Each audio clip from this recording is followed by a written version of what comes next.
I am known in the outside world as James Fallows, but to many people here, I was Jimmy or Jim or the son of Dr. Jim and Jean, who many of you knew, the husband of Deb, brother of Sue, Kate, and Tom, and the father of Tad and Tom, who've been here many times. Deb and I are so delighted to have a chance to be back here in Redlands and to learn about what is happening right now in our home city. And we have a superb panel of people who can describe the process of energy, change, transformation, grappling with things that could be better and things that are becoming better than they were before. So that's what we're going to talk about for the next while. The idea is we have 6 people, each of whom could talk for an hour, and we have an hour total, and we're going to allow for questions from all of you too. So we're going to do this as a quick conversation, and the idea is that change is in the air. Change is fundamentally what determines whether something is living or dead.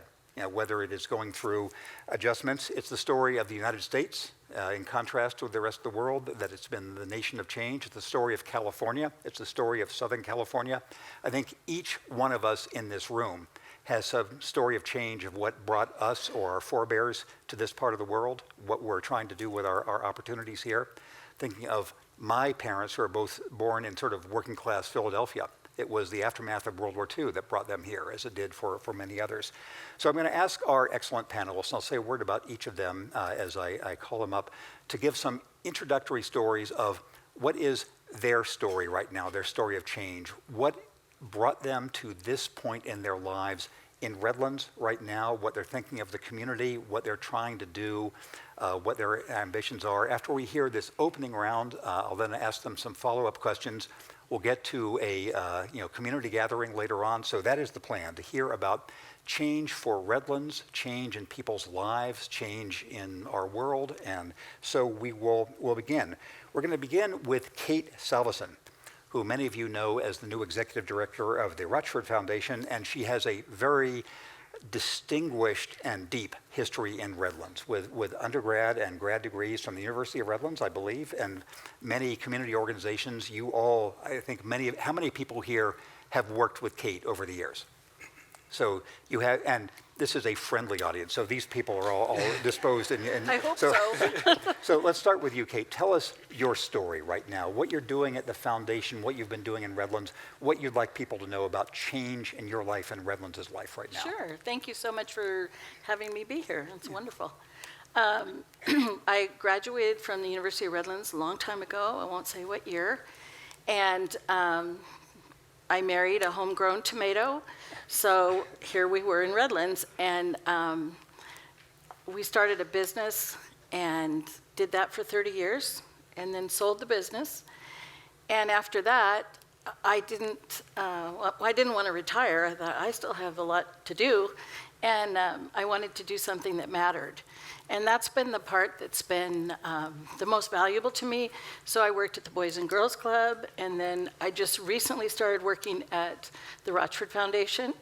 And I know with the Rochford Foundation, we work with a lot of different organizations, and that's really one of the great things about Redlands, because people really care about the community. They care about the best in the community, but they also care about the things, the challenges that we have. So it's a great place to be. And I didn't get very far after I graduated. I'm going to ask you one follow-up, even though this is the introductory round. As you think of this next chapter of your life, in comparison with the business and other responsibilities you've had until now, what are you most enthusiastic or determined to do? The thing I'm most excited about is making a difference. And at the Rochford Foundation, we have a lot of opportunity there. And when COVID happened, everybody suffered. And the schools, the kids, the organizations they're coming back out now. So I think we have a real big opportunity to serve kids in the community, to help the organizations, because we do a lot for them to help them have a place to fundraise and to help with their mission. So that's what I'm excited about. Great, thank you. So Kate, as we said, has longstanding roots in Redlands.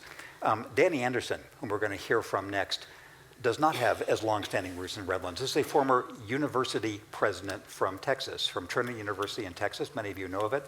Long-standing professor at the University of Kansas. Tell us why you are here and what strikes you about this community at this stage in your life and in community life. Okay.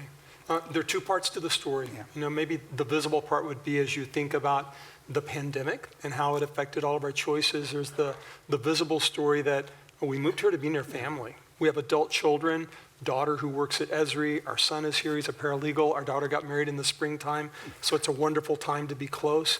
We've been visiting for 10 years, have all of our favorite places, made lots of choices, needed a house where you could walk to Gerard's, Olive Ave Market, and Stell. And so it's just, the city has been great to get to know it over time, the geographic location. But then the other side would be what happens when you decide, I retired a little bit earlier than I thought.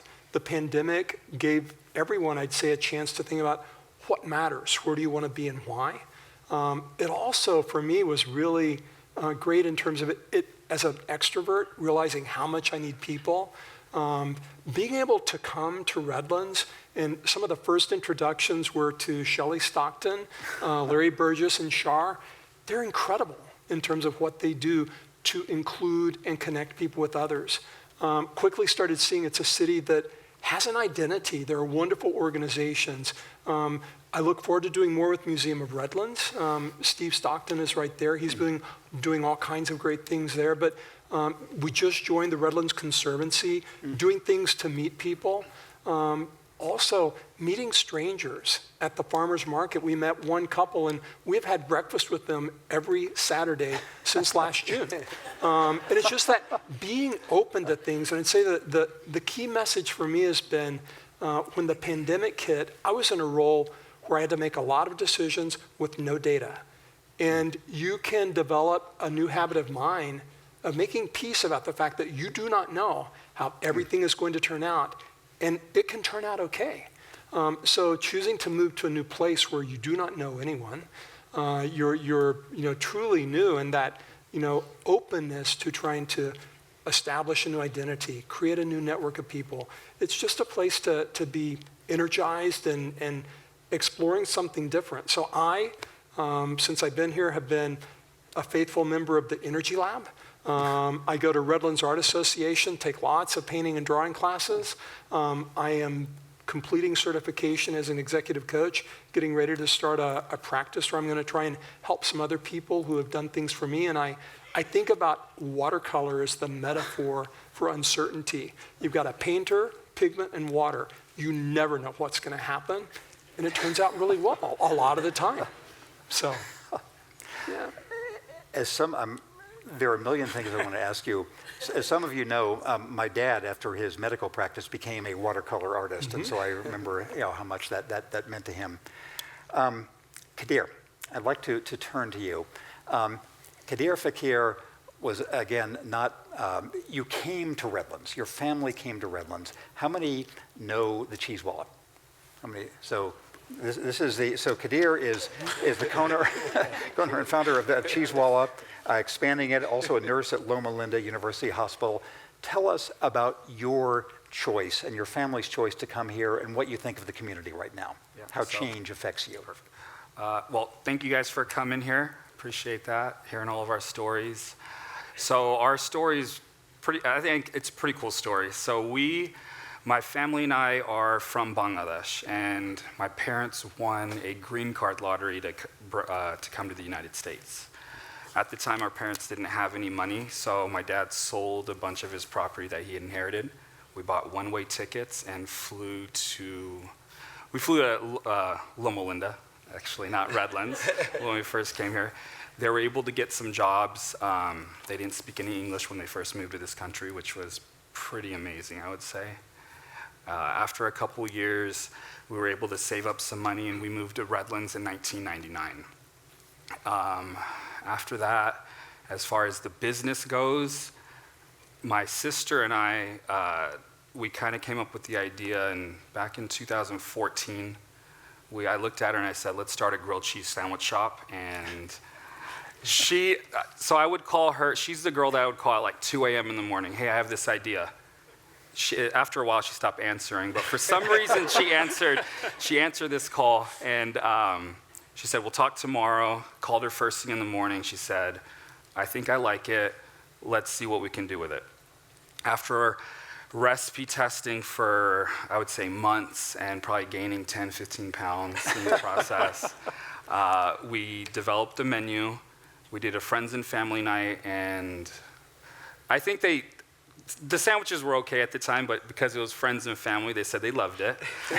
So the next thing was, we didn't have any money to actually have a brick and mortar location. So we decided Redlands Market Night. And everyone here knows the Thursday night market night, right? I mean, we all grew up with it. So our first night, we had a line. Well, first thing, our Easy Up got stolen. And so I'm in scramble mode the night before, trying to find an Easy Up. We find it. We get to market night. Now the line is, I mean, probably down to Moo. Not that far, probably close to it. And I look at my sister and I'm like, I don't know if this is what, are you sure? Are you sure? It was kind of that aha moment, like, all right, let's figure this out, or we just pack up and go. Thank God we were able to figure it out. And the next week we came back, brought double the product, because the first week we sold out in 30 minutes. And so the next week we sold out in 45 minutes. And we did that for about a year and a half, and then I looked at my sister again and said, well, we gotta, what's the next step? And we looked at each other and said, we gotta get a brick and mortar. We didn't have any money at the time. So my oldest sister refinanced her house, gave us a little bit of money to get our first shop, which is right in downtown, Umbrella Alley. I think everyone kind of knows it as that. Little small 800 square foot spot. And again, the city supported us like crazy. Our grand opening, the line wrapped around the building, sold out in 2-3 hours. We were supposed to be open for about 10 hours. And from then on, I mean, we kind of knew we had to stay in this city because everyone's been taking care of us so much. Now we're getting ready to expand again. In the next couple of weeks, we're going to be hopefully opening up a full cocktail bar, and we'll see. I mean, I hope the line wraps around the building again for that. It will. Yeah. So we have a couple of other superb restaurateurs we're going to hear from in a moment, and also another newcomer to the town. I'm going to ask you one follow-up, if I could. Redlands historically had not been a hugely international city, and Esri, the company where we're sitting right now, played a huge role in attracting international talent here. How have you found the city of Redlands as somebody whose family is from elsewhere? What do you think about internationalization, internationalism in Redlands? You know what? So with my nursing background, working at Loma Linda, I've been able to see a lot of diversity in the community, because a lot of the people that work in the hospital, as far as nurses go, we have a lot of Asian Americans, Mexican Americans. So I've seen a very diverse group of people. And then our name, Cheesewalla. Walla is a slang term for guy. So we're the cheese guy. And I can't tell you how many times I've had Bengali, Pakistani, Indian people come to our restaurant thinking we're an Indian restaurant. And so I didn't even realize how big the Indian community was, or Bengali community was here. So. Thank you. So next I'd like to ask Brian Davis, who also has come to Redlands from other parts of the world. Your family is from the Caribbean, you've lived in DC, you've lived in upstate New York, you've lived many places. Tell us the story of what has brought you to Redlands. I know the answer, but I'd like to hear it for everybody else. And how this community impresses you at this stage in your and your family's life. So the short story is my wife was hired by University of Redlands. She's Adrian McCormick, the provost. We met in DC, where I grew up in DC. She was a newly minted PhD at the time, and had accepted her first job in upstate New York. So for the first 16 years of our marriage, that's where we lived. When we got married, we were making the same, our salaries were the same. I actually owned my own business at the time, and She had her first job as a professor. My job, I own a business selling records, so that died. To put it shortly, succinctly. We also have 4 kids, and as my business was transitioning down, Adrian's career was taking off. My business failing coincided with our increasing need for childcare, and I was free. So I was a stay-at-home dad for a few years, which was, I highly recommend it. And just kind of decided that it would be, it let us just focus on Adrian's career. And so whatever when she felt like she needed to make a move for advancement, I supported her, and we would just, weigh the pros and cons, and we moved from New York we moved to another part of New York for a brief period, and then we went to South Carolina, and then from South Carolina, Adrian was recruited here, so that's what brought us here. So to ask you one follow-up, in a world where it still is less typical for children to be raised with a stay-at-home dad than a stay-at-home mother or neither at home, how have your children been shaped by having you as their dad, do you think? I'm not sure if I'm the best judge. I mean, they're doing great. I mean, you can see it more when they do face challenges. I don't want to say resilience, because it's more just they're more agile, and they're more aware of their options at most times. I think that just comes from our parenting style, and we afford them freedoms to experience things, and that shows when they make decisions. And do they like Redlands? So we have 4 kids. Our oldest, actually, he is back in South Carolina. Mm-hmm. So he had a preference that took him somewhere else, I would say. He didn't hate it here, but it was, I honestly don't think he gave it a fair shake. So he loves volleyball and weightlifting, and he didn't do much of either one when he was here. So I kind of think that he probably could have found a place for himself if he missed friends, and that's what really took him back there. But our younger kids are doing well here. Great. So next in order and next to you is Melissa Fisher. So anybody here ever been to Escape Craft Brewery? So Escape is Melissa's family's creation. Tell us about how the story of Escape and your family right now. Well, thank you, everybody.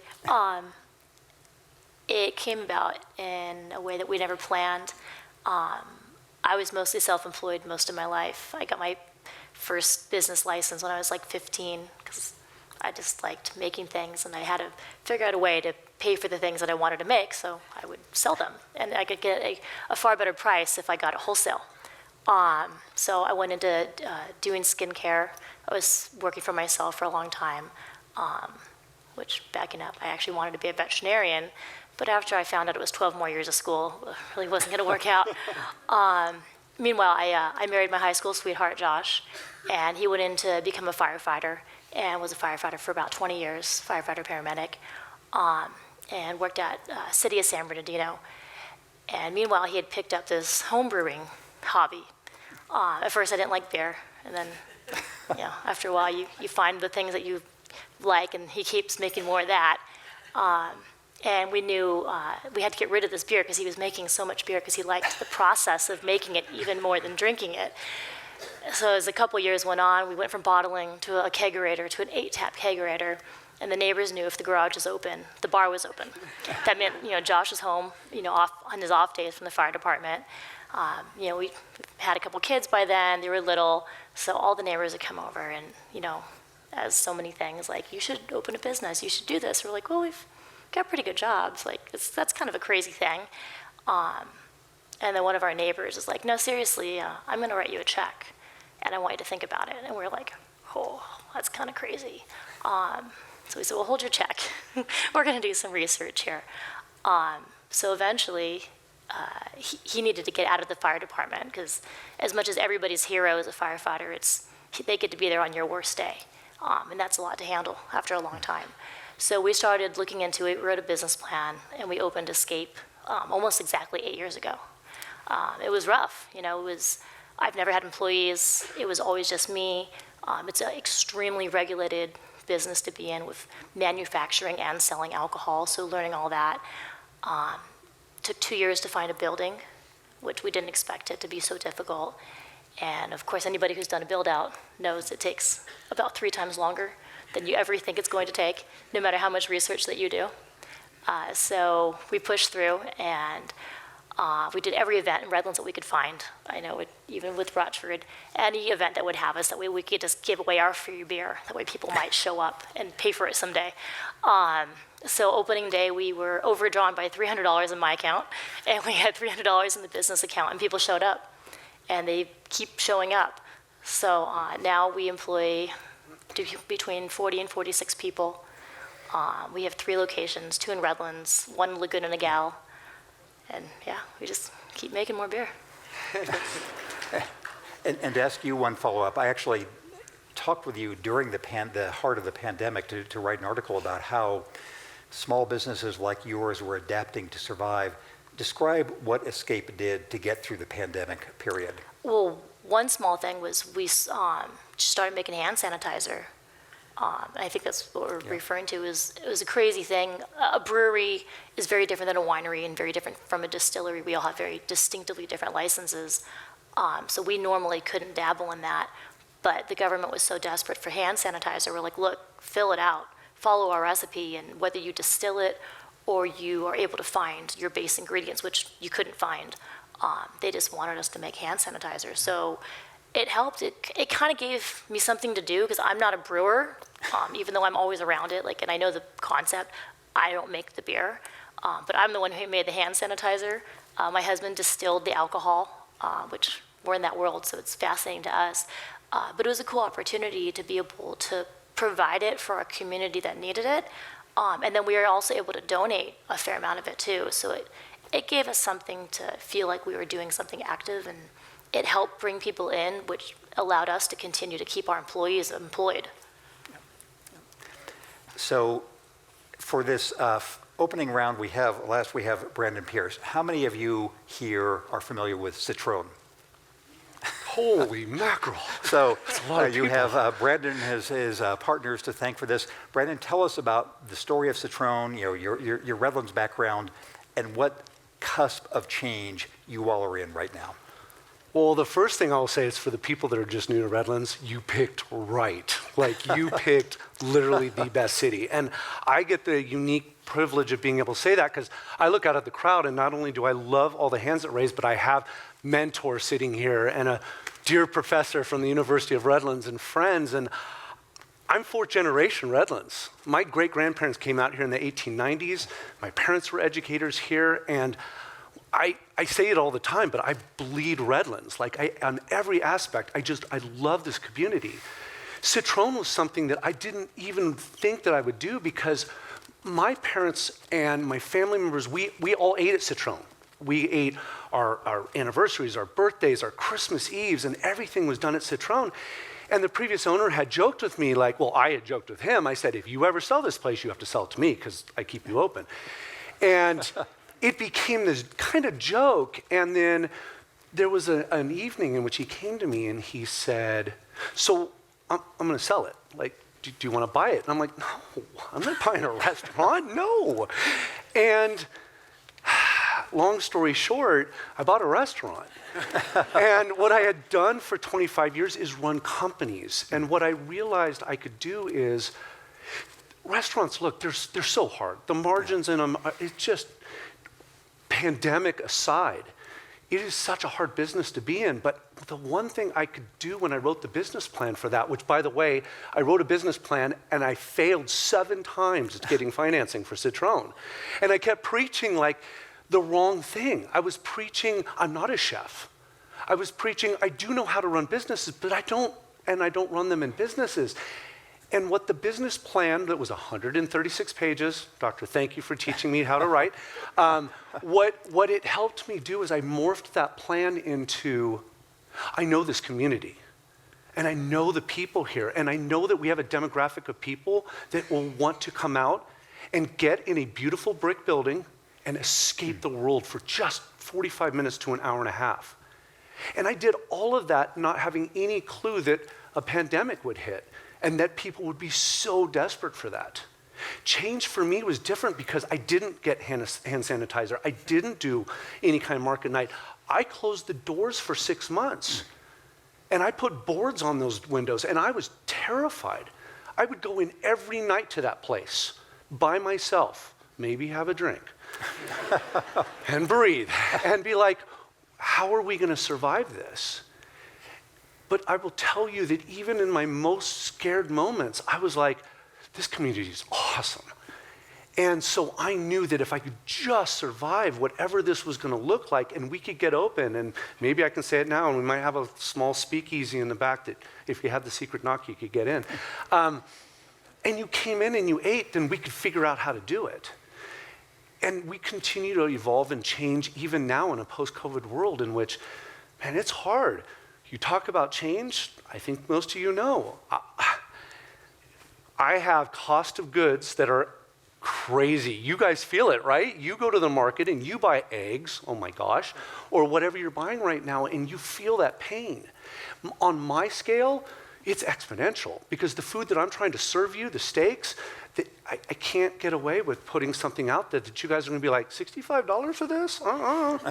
So I had to do those things juxtaposed with labor, just the sheer cost of labor, $15.50.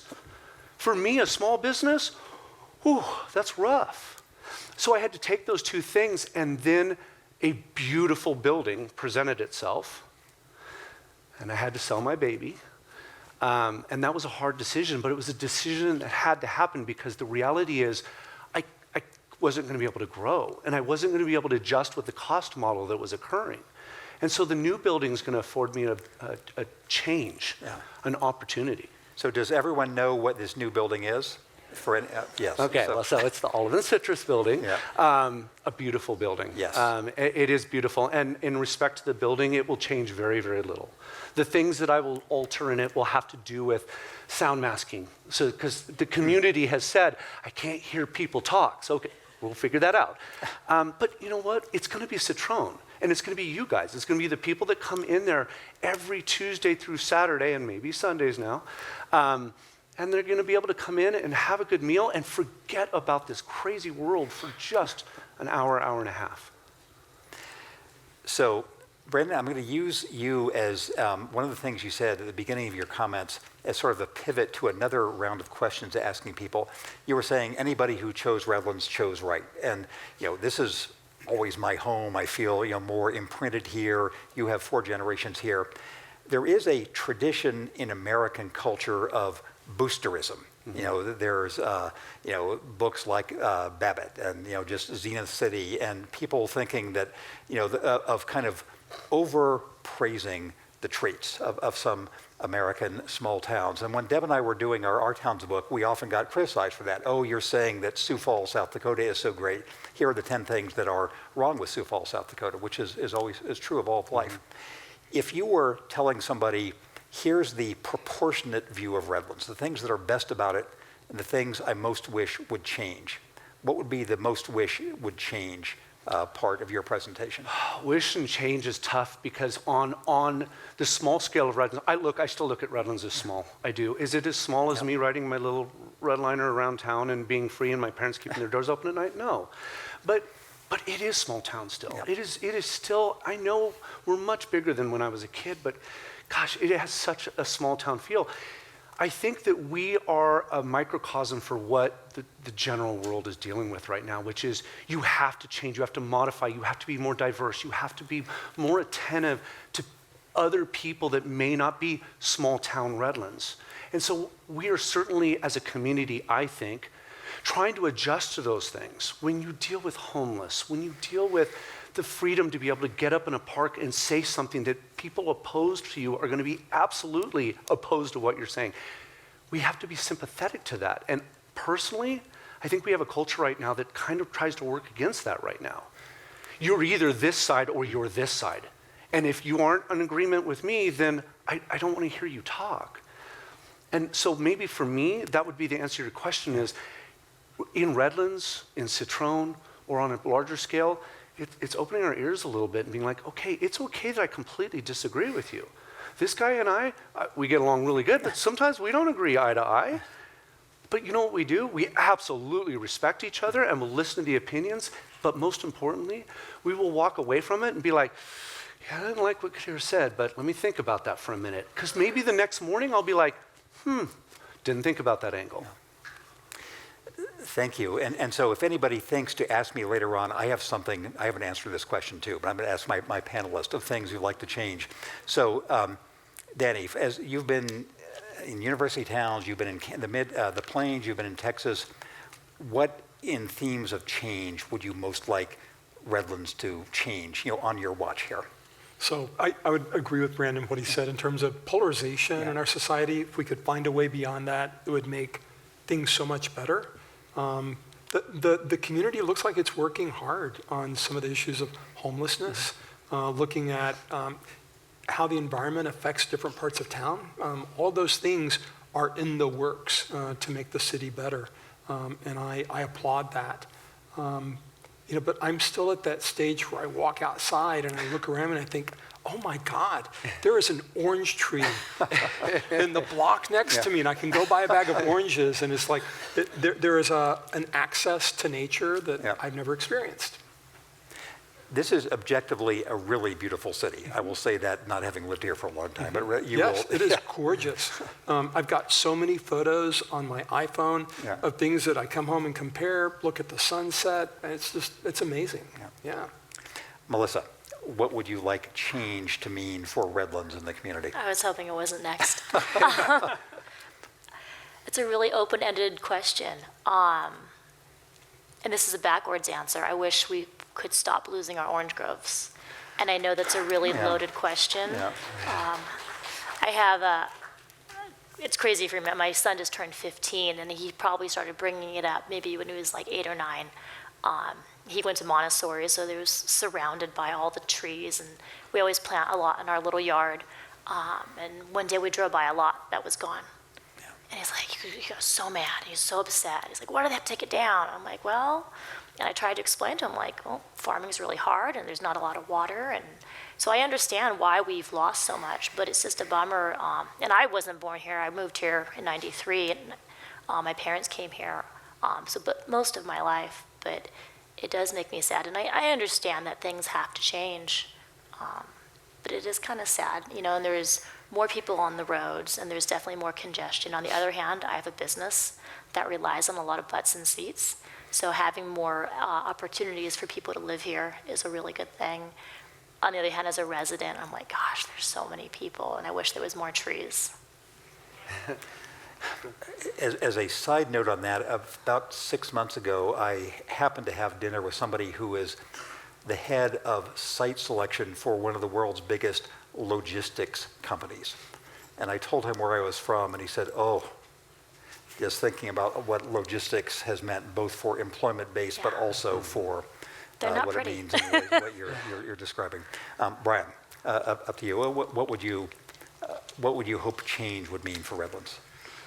I'm not sure I've been here long enough to pick out things to change. I'm still discovering Redlands. But I think this would speak to the culture of division in general. I'd like for people to realize that humans tend to place meaning in the wrong place. I think that's the source of a lot of the division that's going on in our country right now. The political divide is based more on a team spirit, a rivalry that isn't really based on the results that we hope to get. I think that our human endeavors should be more focused on the outcomes, and we should have a better awareness of what actually can bring about a change in the world and have a longer focus. In New York, the Iroquois Nation has a 7 generations saying where you kind of focus for 7 generations out, so your kids, you know. If that's what's guiding your action, you probably are going to make a good choice, and I don't think we have that with the political climate where really the best we can hope for is a decision that's based on 2 or 4 years, based on election cycles. We can't even carry over things that are working because they're, you know, the administrative change is more concerned about getting their way instilled than actually evaluating what's working and can we make an improvement. So if Redlands can deploy that kind of thinking, the world would be better off. Redlands would definitely be better off. And there are examples in Redlands' history of employing that thinking and also at times of not employing it. So yes, I agree. Kate, you're leading a foundation now that is devoted to change and improvement in Redlands and in the area. So what kind of change would you like most to see in Redlands? I think I agree pretty much with everything everybody has said here, but I think as far as change, we can't change the past and we can't dictate the future, but we can change how we respond to those things. And I know at the Rochford Foundation, if we try to communicate and work with everybody, and everybody doesn't have the same opinion, but I think if we work together on it, we can solve some of the city's problems and make Redlands fulfill its destiny as the great place that it is. Yeah. So, Kadir, you are up. What should change mean for Redlands? I'm going to bring it a little bit to more of the small business side. For myself, it would be making it a little bit easier for small businesses to get started here in town. We started off our first location. It was a small 800 square foot grilled cheese shop, and it took me 2 years to build it. We're expanding out, opening up the bar side, another 800 square foot location. It's taken us another 2 years. And so I think the city's missed out on a lot of opportunities. I mean, you guys know, from opening up your guys' places, I think the city's missed out on a lot of opportunities for a lot of cool businesses to open in our community. They've gone to Riverside, they've gone to Yucaipa, they've gone to Beaumont, they've gone to different cities just because of how difficult it is as far as like permitting and all that kind of stuff to start a business here in town.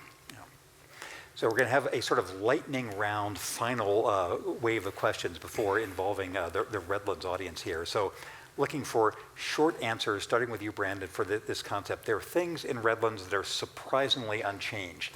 Walking down some of the streets on the south side of Redlands, they look to me the way they did when I was a kid, eons ago.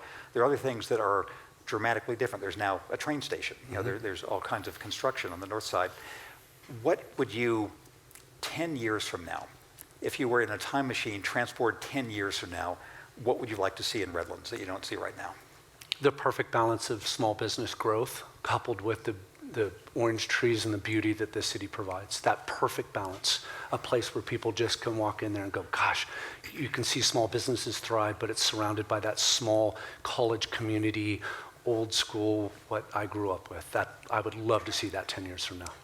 And to make this pointed, what would you hope that the area that is the sort of the derelict mall downtown, what would you like that to be?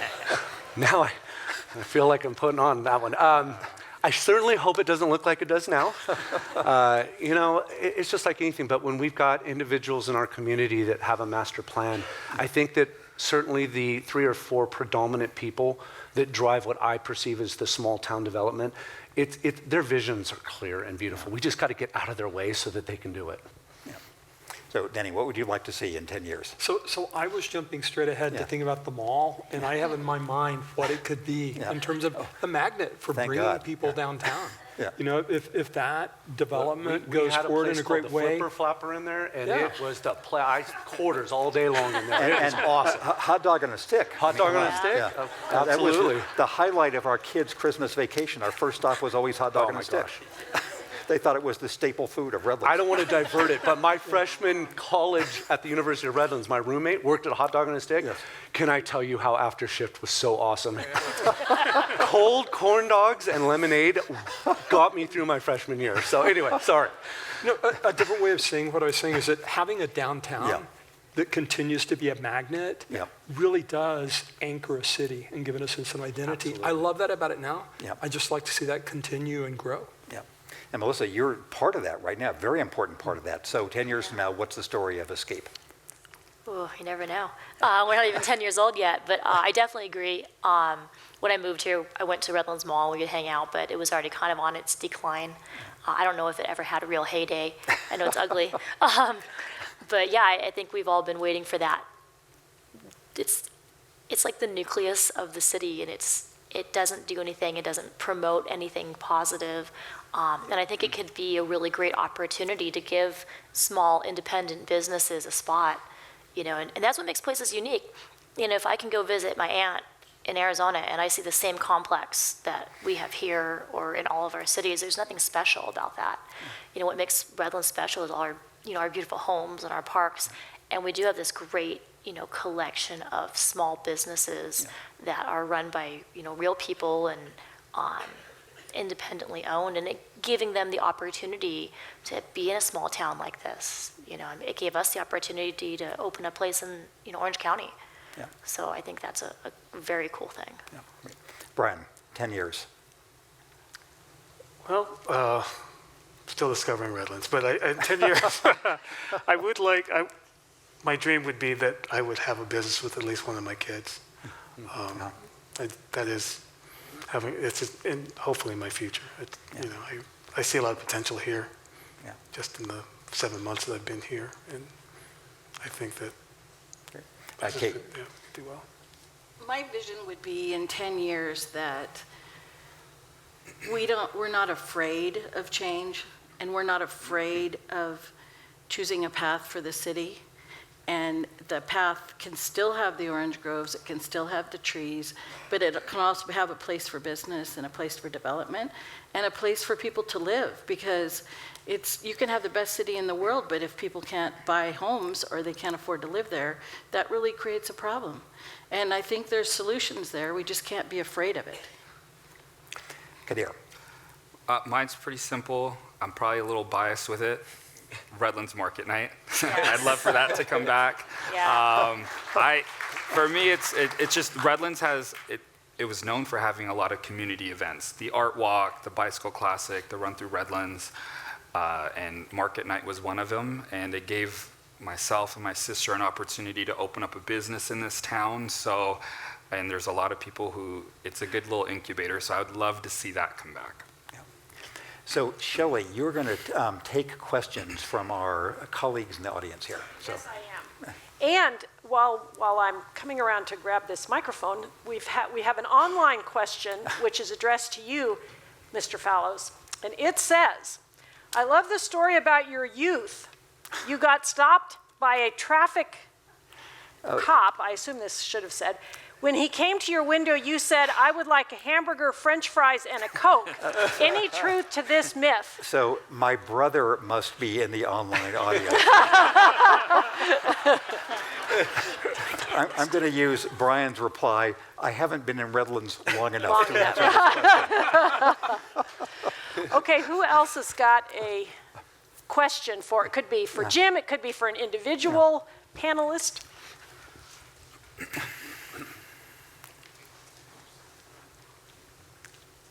I'm Giselle Munzer. I work here at Esri. Jim, you asked us to ask you, what is your vision for change for Redlands? So here's the question. I have a surprisingly simple sounding, non-important sounding change I think Redlands should adopt. So it's Does anybody know what the dirtiest form of equipment still in legal use in the United States is? It's two-stroke gas engines, the kind that are used in gas-powered leaf blowers. Across the eastern half of the United States now, gas-powered leaf blowers are seen like asbestos insulation, or like a DDT on your garden, or like anything else from something that is sort of antiquated. DC has entirely shifted to battery equipment as of a year and a half ago. Redlands so using a gas-powered leaf blower for 30 minutes is like driving a pickup truck for 2,000 miles in terms of ozone emissions. This is something where Redlands there's low-hanging fruit, so to speak, of getting these gas-powered leaf blowers changed to battery blowers. I speak from very intense firsthand experience over the last few days here. So that would be an easy thing for the Redlands City Council to do, following what DC did. So that's a very simple thing for Redlands to do.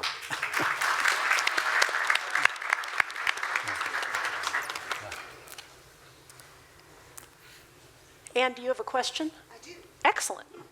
Well, no, I don't have a question. I'm Ann Bryan, and I'm a lifelong resident of Redlands. Went to school with Jimmy Fallows at all those schools pretty much. Helped Brian and his family and Adrian move to town last summer, which we're grateful for. But what you all probably don't know is that Brandon Pearce moonlights as the president of Century 21 Lois Lauer Realty. And he got us through the pandemic and many other things, and we're very grateful for that. Thank you. My question is, I see Redlands as a town, and the surrounding areas are not towns like ours is a town, and I sell this town every day. So what I would like to see is for that flavor to remain, and that it not become urban sprawl somehow. It is in all of your hands. and everyone's hands here. Does anyone We have want another to online respond? question. Oh, I'll let's say see. something real quick. Yes. If I may. I think that's one of the wonderful things about Redlands, that it is still a town. But I also think that there's opportunities for really special places that are different than what we have now. And that we should, like you're talking about the city planners and things like that, that there's like the Redlands Mall area. That's a great opportunity to have something that is still part of the town, but could actually enhance the downtown area. So I've got an online question here. It's addressed to Kadir, but all of you small business owners could answer. This person says, what advice would you give someone who wants to start a small business? Okay. Start at market night? No. You know what? It starts an idea, and then it's just hard work. And I don't know. I think small business is a little bit different now than it was. My dad owned a liquor store in the early 2000s. And I think small business back in the day was if you grind, work your butt off, you'll become successful. Now, I think because so many people want to open up small businesses, I think you have to work hard, you have to be a little bit creative and think outside the box also now. So that's probably, it's a culmination of obviously working hard, but thinking a little bit outside the box because there's so many things open now. And so, Shelley, if there's not a rush of questions, I have actually a wrap-up question to ask our panelists. Sure. So you all know the phenomenon. You leave a meeting, you leave a dinner party, you leave a presentation, and 20 minutes later you think, oh, I wish I'd said this, or oh, I wish they'd asked about that. What are you going to be saying 20 minutes from now? So, I love the mixture of some of the institutions in Redlands. Having Esri, which is very international, it's important in terms of technology. Every university business entity in the world is using ArcGIS. Having University of Redlands, a small town with a real university that brings all kinds of life to the city. Having that true sense of identity and community, it's good that people care enough to debate what's going to happen here. That combination of things makes a real difference in terms of making Redlands wonderful. Yeah. Melissa, what do you wish I'd asked you? I'm gonna go on your coattails. I think a big part of keeping our community as cool as it is supporting our community. It's real easy, and I do it, going on Amazon and ordering something really easy, but making a conscious decision to deal with parking, to have to drive across town, and maybe pay, like literally a couple of dollars more, and maybe being kind of forgiving for that, because the smaller businesses, we don't get the bulk price. We sell wholesale a little bit. We call it marketing, because we're even as big as we've gotten, we don't make any money on it. But if you want to see your community continue to survive and thrive, we've all had that business that we're like, oh man, they closed. And then you're like, God, when was the last time I went there? I think most of us could say like, damn, I didn't go there as much as I should have. So, big box stores, we all shop there. They're convenient, they have everything, they have great prices. But I think if we're not careful and willing to go the extra mile to support the little guys, they can't survive. And our town will very rapidly, go the other direction, because it's just not sustainable, especially now. Yeah. So Brian, this is your chance. Looking 20 minutes into the future, what will you wish to have said? I really, yeah. No. Yeah. I think you should reopen your record store. Yes. Records are back in. Yeah. I've thought about it, yeah. We'll do a vinyl night. Sure, okay. I'll take you up on that. Okay, deal. Witness. So Kate. I think in 20 minutes, I'm going to be thankful that I survived. Hopefully didn't embarrass myself. But I think the questions you're asking, even for myself personally, makes me think about things like, okay. And as far as with the Rochford Foundation, the things that we can do and what we can do to make a difference. So thank you. And thank you. And so Kadir, I'm going to refrain from asking you, can you start selling hot dog on a stick? And I patronize that so much, I can't believe it went out of business. But so what other thing would you like people, the audience, to know here? We could do cheese on a stick, right? That's still one of the things. You know what, for me, I grew up on the north side of Redlands. I would say a way of bringing the whole community together a little bit more. Grew up on the north side, hearing their south side. I didn't really know too much about what that was. I was too busy playing basketball and going to school. But my thing would be maybe somehow bringing north side, south side a little bit closer together. We bring them to the mansion. Yeah, see, there you go. So Brandon, as the fourth generation Redlander, you get to bring the whole event here home. So I run a sales meeting every Monday in Ann's office, and my agents and my staff roll their eyes at me, and so I expect that 75% of you are about to do the same, because I'm not like running for something, but this is what I tell them: breathe, be nice to each other. And I think that they hear me say that every Monday, and they're like, oh God, here he goes again, he's gonna say it again. But like, I keep telling them, stop, breathe, smile. And just like I said earlier, it's okay that we don't have the same opinions, but be respectful and mindful of other people's opinions. Let them say their piece, say yours, and then respect and be okay when you disagree. And I'm telling you, that simple thing for me, that is gonna be able to outlast any change that occurs in this community, because it is an awesome place to live. that is a great note on which to end, and I give you Shelley Stockton.